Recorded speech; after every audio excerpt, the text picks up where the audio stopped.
YS Jaganmohan Reddy నీకు ఆంధ్రప్రదేశ్ రాష్ట్ర ప్రజల దౌడ భాగాలు కొట్టి 11 సీట్లకు పరిమితం చేసినా నీకు సిగ్గు శరం లజ్జ మానవత్వం ఏ కోసనా రాట్లా. మళ్ళీ ప్రెస్ మీట్ పెట్టి పచ్చి అబద్ధాలు మాట్లాడుతున్నావు, అసత్య ప్రచారాలు చేసే ప్రయత్నం చేస్తున్నావు. మొన్న నువ్వు అధికారంలో ఉన్నప్పుడు చంద్రబాబు నాయుడు గారి సతీమణిని అసభ్యకరంగా మాట్లాడినందుకు ఆంధ్రప్రదేశ్ రాష్ట్ర ప్రజలందరూ చంప పగలగొట్టి 11 సీట్లకు పరిమితం చేస్తే నీకు మొహన్ చెల్లక ఈరోజు అసెంబ్లీకి కూడా వచ్చే పరిస్థితి లేదు. ఇప్పుడు మళ్ళీ చంద్రబాబు నాయుడు గారి తల్లిదండ్రుల మీద అసత్య ప్రచారాలు చేసే ప్రయత్నం చేస్తున్నావు, అభాండాలు వేసే ప్రయత్నం చేస్తున్నావు. ఈ 11 సీట్లు కూడా రావురా. ఆఖరికి నీ సొంత పార్టీ కార్యకర్తల నాయకులే నీ మొహం మీద ఊసి నీ అంత నీచపు నాయకుడు ఇంకెవడూ లేడురా బాబు అని చెప్తున్నా సరే నువ్వు గమనించట్లా, ఆలకించట్లా. అయినా అందరూ నీలాగా ఉంటారని ఎలా అనుకుంటావు జగన్ రెడ్డి? నువ్వంటే పెద్ద క్యారెక్టర్లెస్ ఫెలోవి.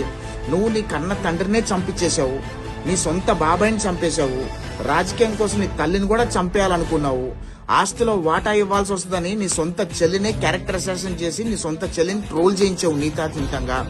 నీ బాబాయ్ కూతురు నీకు చెల్లి వరుస అవుతుంది, ఆమెను కూడా నీచంగా ట్రోల్ చేయించిన చరిత్ర రెడ్డి.